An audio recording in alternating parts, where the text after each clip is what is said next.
Setelah 2 pekan menjadi misteri, kasus pembunuhan sadis yang menimpa bernama Rafli, pelajar yang tinggal Jalan Pangeran Sido Ing Lautan Lorong Budiman, Kecamatan Gandus, Kota Palembang, Sumatera Selatan, akhirnya terungkap.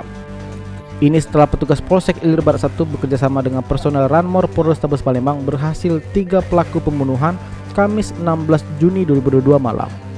Tertangkapnya ketiga pelaku setelah anggota Reskrim Polsek Ilir Barat 1 Palembang melakukan pendalaman dan mencari bukti-bukti terhadap 3 pelaku pembacokan dengan celurit terhadap Rafli yang terekam jelas di kamera CCTV di TKP.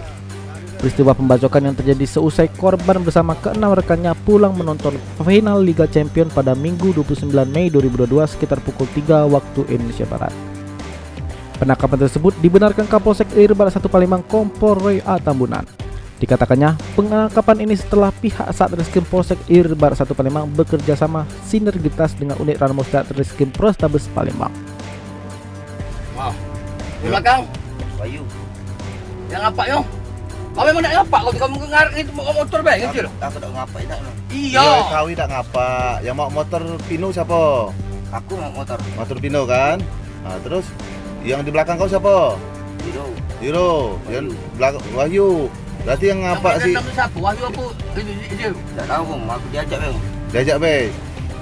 Jam 3-an itu ya? Kan aku motor nonton bola kan, kan? Iya. Minggu itu kan? Nonton di ini. Enggak bagus kau dulu sih. Bagus. Tidak kami apa-apa ke ya? Iya. Siapa motor? Tanya Jiro coba. Motor apa? Iya, motor yang kau bawa itu Pino itu motor siapa, Dino? Itu kan dijemput aku. Dijemput. Oleh siapa dijemput? Jiro. Iya, dijemput yang aku. Oh, sudah. Jiro yang tahu motor itu? Iya.